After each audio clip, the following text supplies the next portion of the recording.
But would I do anything differently? Not really. Some people say, well, you could have started earlier, but we came into this race only when we realized that there was no one else that was coming into the race that was talking about the important issues. So it was a late start on our behalf. The opposition had a year's head start.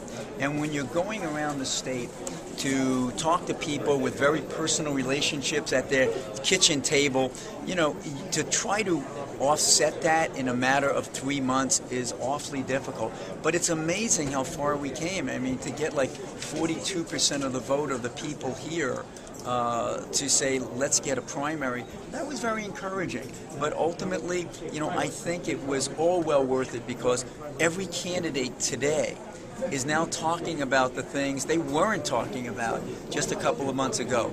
Tax caps, spending caps, waiving or cutting the capital gains tax to spur investment. Nobody was talking about these specifics. It was all this nebulous, generalized type of campaigning.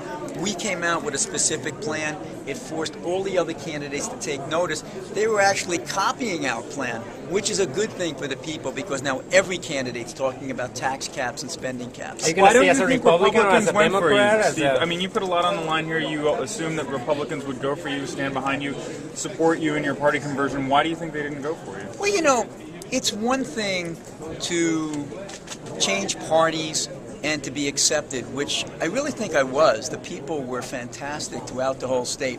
It's a much tougher thing to say you're going to turn parties and then become the standard bearer for that party at the same time. So the people were fantastic. It was an unbelievable experience. I'd do it again in a heartbeat.